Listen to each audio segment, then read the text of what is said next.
آج 25 دسمبر ہے۔ ہفتے بھر کی سویڈن کی اہم خبریں اور حالات حاضرہ کا جائزہ سویڈن کی ڈائری کی صورت میں عارف کسانہ کی جانب سے آپ کی خدمت میں پیش ہے اور سلام عرض کرتا ہوں۔ سب سے پہلے آج دنیا بھر میں کرسمس کا تہوار منایا جا رہا ہے۔ اس موقع پہ اپنے تمام مسیحی ناظرین کی خدمت میں کرسمس کی مبارکباد پیش کرتا ہوں اور دعا کرتے ہیں کہ حضرت عیسیٰ علیہ السلام جس محبت اور امن کے پیغام کو دنیا میں لے کے آئے تھے، وہی محبت کا پیغام اور وہی امن و آتشی کا پیغام پوری دنیا میں پھر سے جو ہے وہ عملی طور پہ سامنے نظر آئے۔ آج کرسمس کے موقع پہ سویڈن کے بادشاہ نے اپنے خصوصی پیغام میں مبارکباد جہاں پہ دی ہے، ساتھ ہی انہوں نے 2023 کے سال کو ایک سیاہ سال کے طور پہ جو ہے وہ یاد رکھا ہے، جس میں بہت ہی افسوسناک واقعات ہوئے ہیں۔ اور 2 دن قبل 23 دسمبر کو سویڈن کی ملکہ جو ہے انہوں نے اپنی 80ویں سالگرہ منائی ہے۔ اگلے سال سے سویڈن کے تعلیمی اداروں میں مصنوعی ذہانت یعنی آرٹیفیشل انٹیلیجنس کو ایک مضمون کے طور پہ پڑھایا جائے گا، اور ساتھ ہی اگلے سال سے جو لوگ یہاں پہ پینشنر ہیں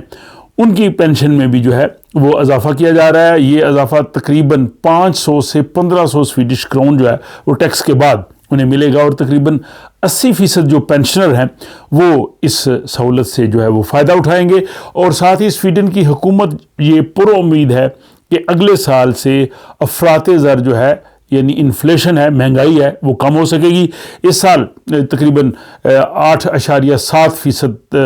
کے جو ہے وہ فگر تک رہے، لیکن سویڈن کے وزیر خزانہ پر امید ہے کہ اگلے سال یعنی 2024 میں یہ جو مہنگائی کی شرح ہے، افراط زر ہے، وہ 3.9% تک جو ہے وہ آ جائے گی، جس سے یہاں کے معاشی حالات بہتر ہو جائیں گے۔ خبر یہ بھی ہے کہ سویڈن میں جو خواتین ہیں وہ مجرمانہ گروہوں میں ان کی تعداد میں کافی زیادہ اضافہ ہو رہا ہے۔ 2021 میں صرف 200 خواتین جو تھیں اس قسم کے مجرمانہ نیٹ ورک میں شامل تھیں، لیکن اب تقریباً 500 خواتین جو ہیں وہ کرمنل گینگز یعنی ان مجرمانہ گروہوں کے ساتھ اپنی وابستگی رکھتی ہیں، جن میں سے 120 جو ہیں وہ ان گروہوں کی سربراہی کر رہی ہیں۔ تو یہ بھی ایک بہت بڑا جو ہے وہ المیہ ہے۔ اس سے اگلی خبر یہ ہے کہ اپسالا کے جو بڑے ہسپتال اکیڈمسکا شیخوخوس ہے، وہاں پہ 7 افراد کو رشوت لینے کے الزام میں جو ہے وہ پولیس تحقیقات کر رہی ہے۔ ان لوگوں نے ہسپتال کے لیے جو چیزیں خریدی جاتی ہیں، خصوصاً جو ایکس ریز کے آلات تھے،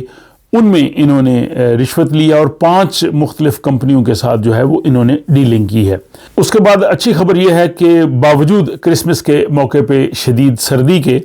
بجلی کی قیمتیں جو ہیں وہ کم رہیں گی۔ اس دفعہ اسٹاک ہوم اور سویڈن کے بہت سے علاقوں میں کافی عرصہ کے بعد وائٹ کرسمس یعنی برف باری کی موجودگی میں کرسمس کا تہوار لوگ منا رہے ہیں، جس پہ یہاں کے لوگ خاصے خوش ہیں اور ان کی خواہش ہوتی ہے کہ وائٹ کرسمس ہو۔ اور سردی بھی کافی زیادہ ہے، لیکن اس کے باوجود جو بجلی کی قیمتیں ہیں وہ نہیں بڑھیں گی، وہ تقریباً 60 اور ایوریج کے قریب رہے گی، اور بلکہ اگلے سال جنوری میں بھی جو اوسط جو ہے وہ بجلی کی قیمتیں وہ 80 اور کے قریب رہیں گی۔ تو بجلی کی قیمتیں نہیں بڑھیں گی، لیکن اگلے سال سے بہت سی چیزوں کا جو ہے وہ ٹیکس اس میں اضافہ ہو رہا ہے، جس میں بجلی استعمال کرنے کے بعد جو حکومت کو ٹیکس دیا جاتا ہے اس میں کافی زیادہ اضافہ ہو رہا ہے۔ ایک اندازے کے مطابق کہ ایک عام جو ولا یا گھر والے ہیں انہیں 1000 کرون سال کا زیادہ ٹیکس دینا پڑے گا، اور ساتھ ہی یہاں پہ جو ڈاک ٹکٹ ہیں ان کی قیمتوں میں بھی اضافہ ہو رہا ہے، وہ 15 سے 18 ہو رہے ہیں، اور جو کرون اور جو لوکل ٹرانسپورٹ اسٹاک ہوم میں جو لوگ سفر کرتے تھے اس کی ٹکٹ میں جو ہے 3 کرون اضافہ ہو کے وہ 42 سویڈش کرون یک طرفہ کرایہ ایک جو ہے وہ ٹرپ کا کرایہ وہ لیں گے۔ اور اگلی خبر یہ ہے کہ سویڈن کے شہر ویسٹروس کے علاقے ہاگا میں واقع ایکا جو گروسری سٹور ہے وہاں پہ آگ لگنے کا واقعہ ہوا ہے، اور اس میں ایک خاتون کو گرفتار کیا گیا ہے، جس پہ الزام ہے کہ اس نے اس ایکا کو اپنے آپ کو آگ لگانے کی دھمکی دی تھی، اور کافی زیادہ آگ لگی۔ اس کے بعد آگ بجھانے والی جو گاڑیاں وہ موقع پہ پہنچ گئی، انہوں نے آگ پہ قابو پایا۔ تو یہ جناب ہفتہ رفتہ کی اہم خبریں اور واقعات میں آخر میں ایک بڑی مزے کی خبر یہ ہے کہ 10 نومبر کو یہاں پہ آپ کو پتہ ہے کہ نوبل بہت بڑی تقریب ہوتی ہے جو اسٹاک ہوم کا جو سٹی ہال ہے وہاں پہ ہوتی ہے. سویڈن کے بادشاہ، وزراء اور باقی نوبل انعام لینے والے لوگ، اور اس میں بہت بڑی لوگوں کی تعداد جو ہے وہ شرکت کرتی ہے. یہ سویڈن کا سب سے بڑا کہہ لیں کہ ایک فنکشن ہوتا ہے جس کی کافی عرصے سے تیاری ہوتی ہے. اور یہاں پہ جو شرکت کرنے والے اس میں سیاسی جماعتوں کے جو سربراہ ہیں، حکومتی وزراء ہیں، وہ بھی ہوتے ہیں، جن میں ڈپٹی پرائم منسٹر اور کرسچن ڈیموکریٹ کی سربراہ ایبا بش بھی شامل تھی. وہاں سے کھانے سے فارغ ہو کے وہ قریبی ایک مکس جو یہاں پہ ایک چین ہے جہاں پہ برگرز وغیرہ ملتے ہیں، وہاں سے جا کے اس نے برگر کی خریداری کی، جس کو بعد میں یہاں کے ایکسپریشن اخبار نے رپورٹ بھی کیا کہ وہاں پہ جو نوبل کا جو فنکشن تھا وہاں پہ شاید ان کی بھوک ختم نہیں ہوئی اور انہوں نے آ کے مکس سے جو ہے برگر کھایا. تو ہے نا ایک مزے کی بات. تو یہ تھا جناب ہفتہ رفتہ کا ایک جائزہ سویڈن کی ڈائری. اپنا خیال رکھیے گا اور ملتے ہیں ہم کسی اگلے ولاگ میں.